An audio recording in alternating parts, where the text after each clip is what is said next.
Because we can say, for example, we are God as consciousness that's free from objects, right?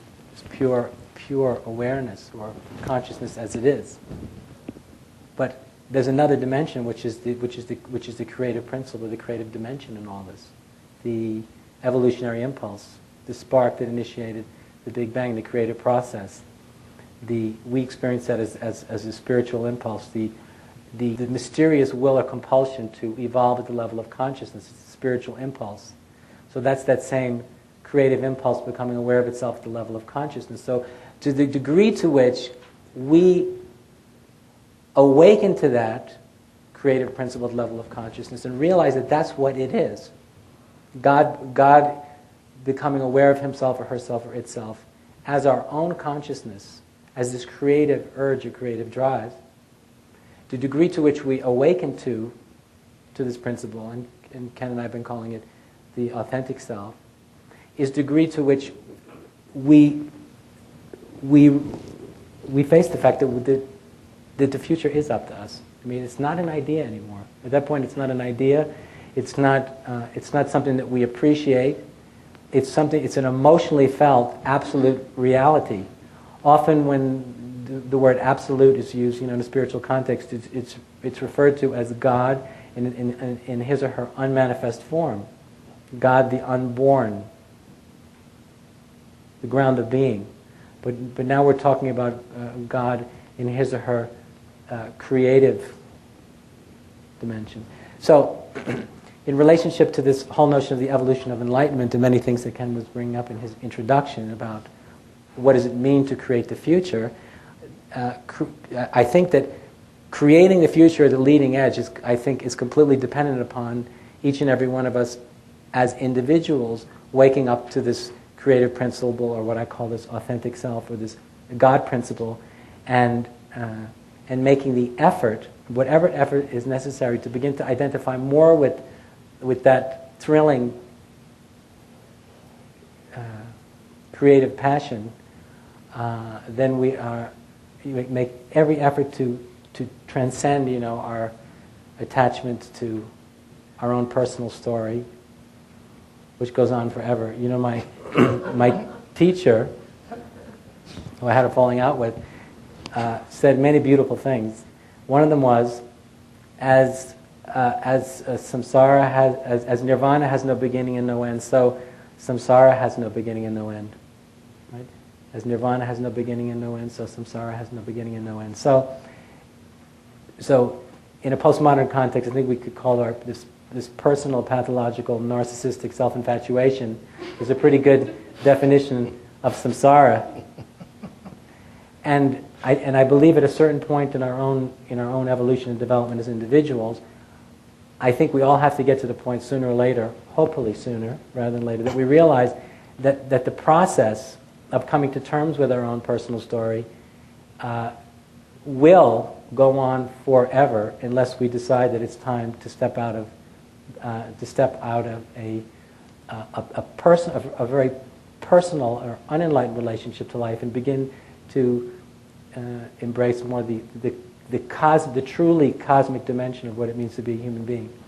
And in this sense, the cosmic dimension is has to do with the evolutionary implications of what it means for us to be conscious.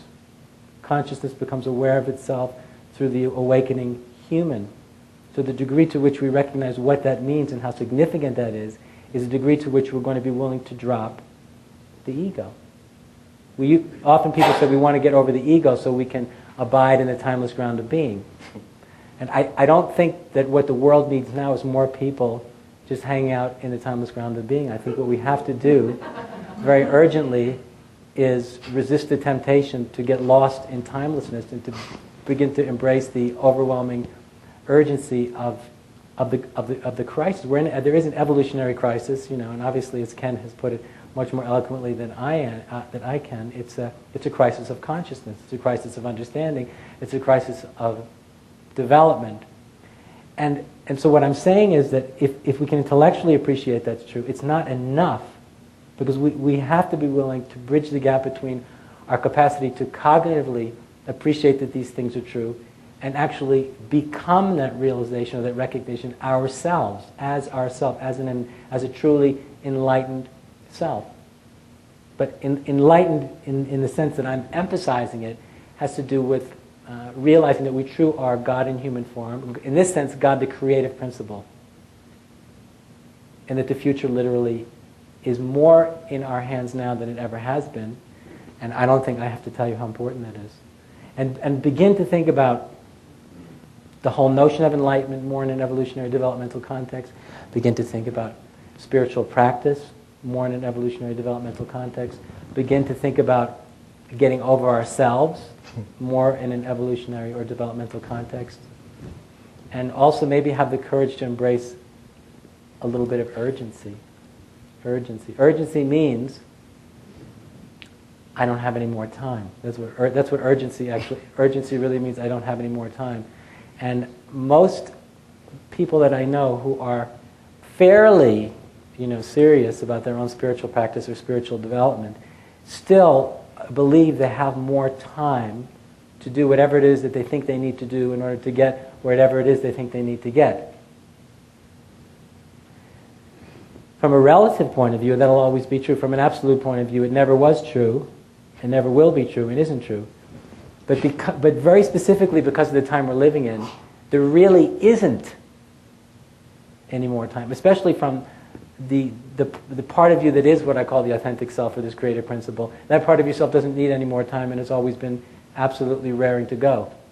So what I'm speaking about here is beginning to bring our understanding of this evolutionary developmental context, right, in relationship to what I'm calling this creative principle, our own already enlightened authentic self, and the reality of the time that we're living in the world.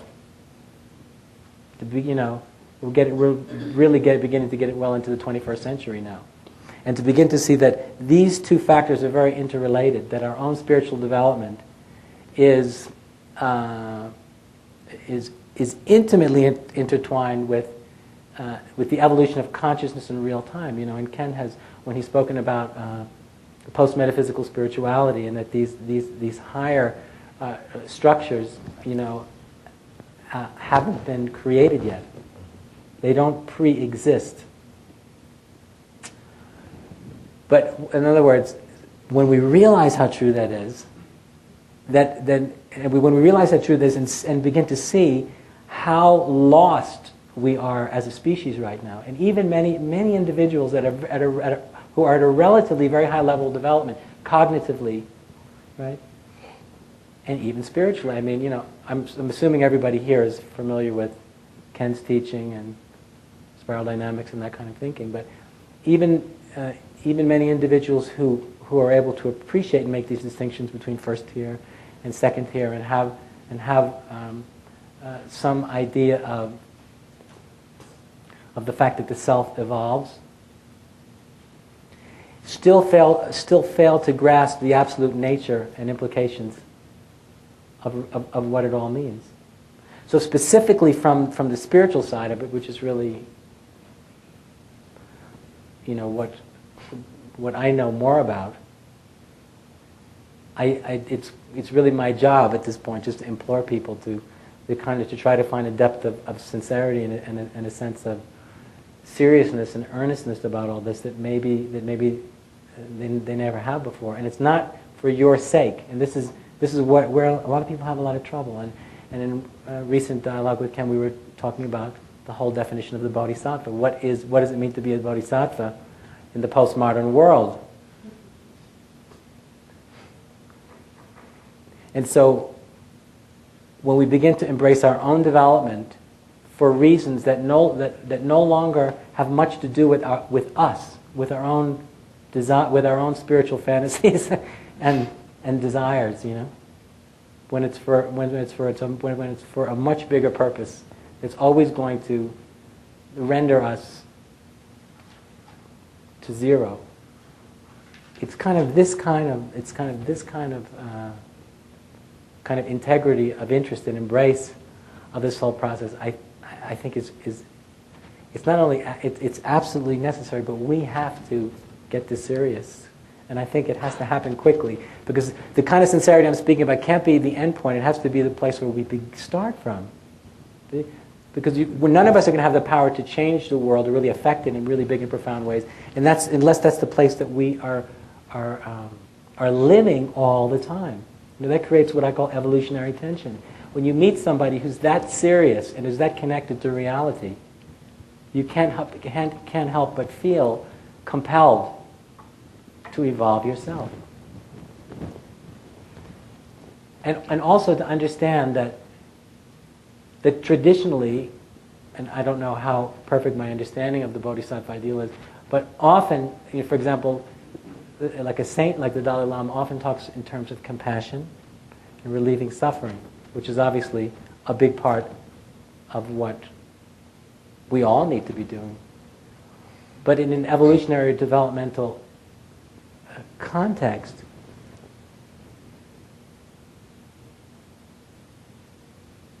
doing whatever we need to do to kind of push our individual and collective potential for consciousness forward may even be more important, because there's so few people that are ready and willing to do that or even understand why it's so important.